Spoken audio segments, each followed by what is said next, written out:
Yo, what's up mga kababoys, no? Panibagong araw, panibagong video at panibagong vlog-vlogan na naman, no? Kasi ngayong araw mga kababoys, no, merong malaking magaganap kay Mad Max. Ayan, kasi ayun nga, kung nanonood kayo sa mga TikTok videos natin, kung nakafollow kayo sa TikTok, sa Facebook page natin, ayan, alam nyo. Kasi nag-crack yung gulong natin sa may sidewall niya within 3 years na, ayan. Bale, yung gamit nating gulong is BF Goodrich KO2, ayan. So, ngayon, samahan nyo ako, bebiyahe tayo ng Cabanatuan City, Nueva Ecija, kasi magpapapalit tayo ng gulong at tignan natin kung ano pa yung papalitan natin kay Mad Max. Well, samahan nyo ako. Let's go!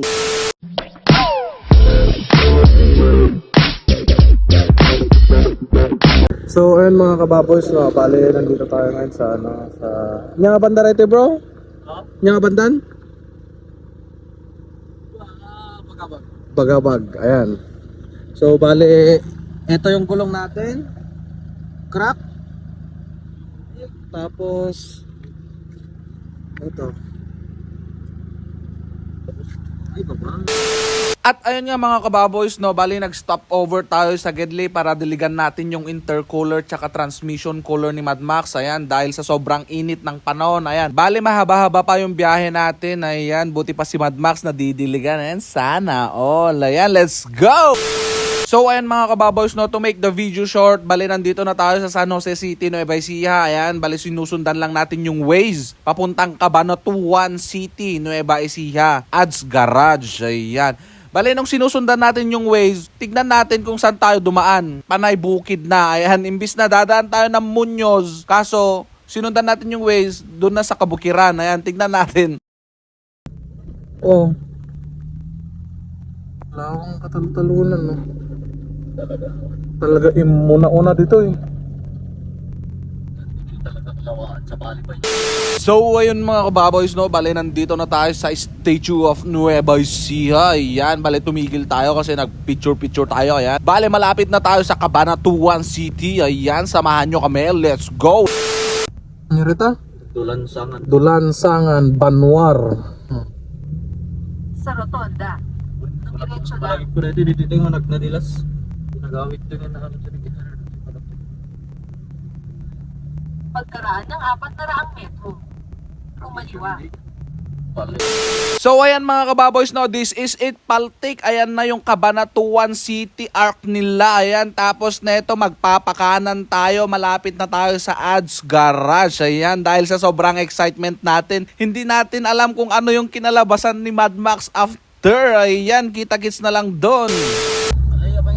So ayun mga kababoys, no, bali nandito na tayo sa Ads Garage, tapos merong nagaganap na motorcade. Ayan, bali tatawid na lang tayo. Ayan, buti pinagbigyan nila tayo, tapos ayan na yung Ads Garage. Oh, sheesh! So ayan, meron tayong nakitang Hummer na electric vehicle. Grabe, ang laki. So ayan mga kababoys, no, bali nandito na tayo sa mismong Ads Garage. Ayan, nakapila na si Mad Max. Then kakausapin natin si Sir Leo, kasi nakausap rin natin yung may-ari ng Ads Garage na si Sir Adrian. Ayan, kung ano yung set up kay Mad Max. So tignan natin kung ano yung kinalabasan. Let's go!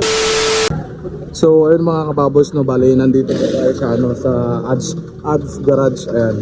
So bali ito si Mad Max, magpapalit tayo ng gulong na Toyo tires, tapos palit tayo ng suspension, upper control arm, then yung stabilizer link. Ayan po, magpapalit tayo. Tapos yung mags natin is bali mag-stay muna tayo sa icon na 17 na positive offset. Ayan po. So bali yun lang muna yung gagawin natin kay Mad Max. Ayan, so aabangan natin yung kinalabasan nila. So bali kasama natin yung mga tropa natin na sila Gyros. Ayan. So bali nandito po tayo sa Ads Garage. Ayan, Ads Garage. So mamaya papakita ko sa inyo yung mga mags, yung mga suspension, yung mga lahat-lahat na i-upgrade para sa sasakyan. Nandun sa loob, papakita ko sa inyo mamaya. Ayan. So bali i-check lang natin yung ginagawa nila kay Mad Max. Ayan po. Kasi magpapalit tayo, kasi yung issue dito is 3 years na yung natin. 3 years na yung BF Goodrich na KO2. Ang napansin ko kay KO2 ay madulas siya. Madulas. So ito pa yung issue. Nagcrack-crack na yung sidings. Then hindi naman tayo nitatama sa like, ano tawag na ito? Side cutting, hindi naman po. Bali nag-crack lang siya kusa. Ito yung nasa left side sa harapan. Tapos bali dito din po sa ano sa likod. Ayan siya. Asan na yan? Meron ding crack dito sa likod. Left side lahat. Asan na yung crack? Ayun. Ito. Ayan yung crack nyo. Kaya yun yung reason kung bakit tayo magpapalit ng gulong tsaka suspension. Ayan. Package deal na lahat.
So bali ayan mga kababoys, no, tinatanggal na nila yung suspension natin sa likod kasi bababa nila to.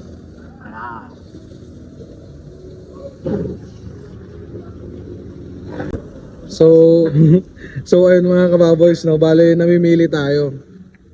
Toyo tires na open country kumpara sa BFG na KO3.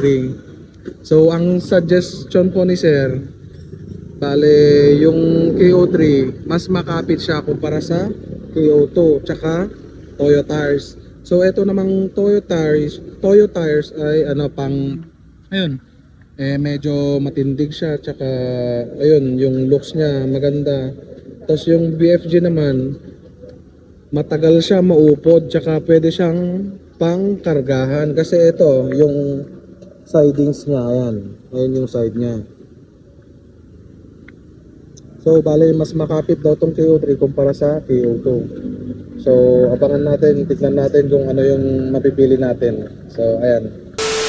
So, bale yan mga kababoy. So, bale, tinatanggal nila yung shock absorber tsaka spring sa harapan, tsaka yung upper control arm. Then, yung stabilizer link papalitan natin. Tapos, dito naman sa likod, mag-a-add tayo ng add-a-lift sa molye. Tapos, palit tayo ng suspension. Ayan, Oldman Emo BB51 pa rin, number 1, ayan. So, bali ayan po lahat yung package kay Mad Max. Suspension na BB51, harap likod. Tsaka upper control arm na Oldman Emo, BFG KO3. Ayan pa po yung iba, ayan.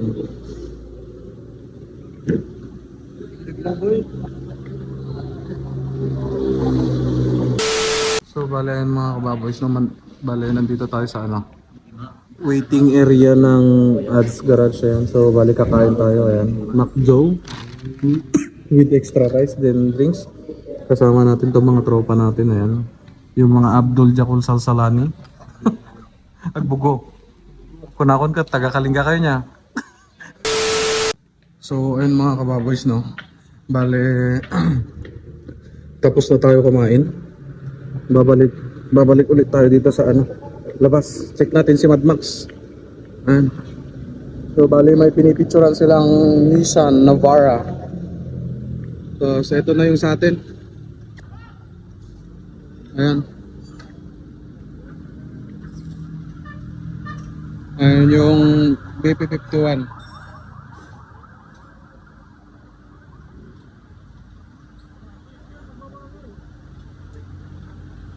Tapos ito naman sa atin. Ayan. So ayan mga kababoys, no. Bale ito na yung tires natin. BFG na KO3 all terrain. Tapos yung mags natin yung dati pa rin. Tapos naka BP51 na Old Manimo. Ayan. Bale naka-add na rin tayo ng leaf spring ngayon. Naka-add a leaf. Ayan. Ayan. So dito naman sa harapan, nag body mount chop sila. Ayan. Ito.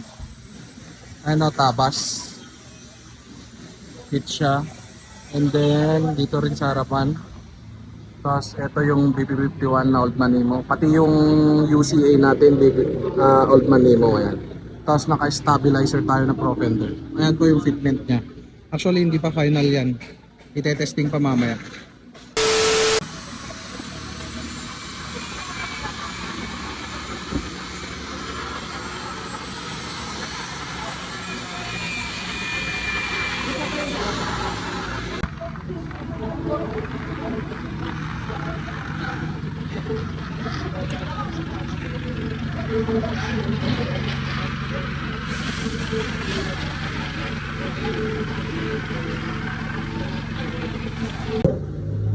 So ayun mga kababoys, no.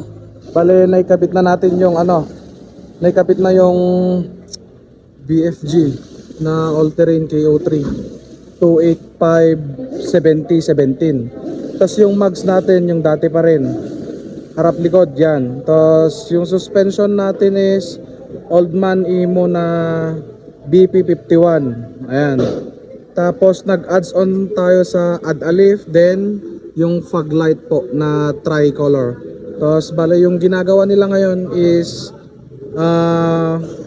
wheel alignment. Ayan, ina-align nila kasi ayun, tapos na rin mga wheel balancing to.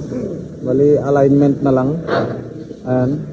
So ang ginawa rin po nila sa harapan is nagtabas sa may bandang fender tsaka sa harap ng stepboard. Ayan. So bali wheel alignment na lang po. Tapos mamaya i-test drive natin, then after itatanong nila kung kumusta yung rides natin, then may i-adjust yung BP51 kung saan yung gusto nating i-adjust yung comfortable niya. Ayan.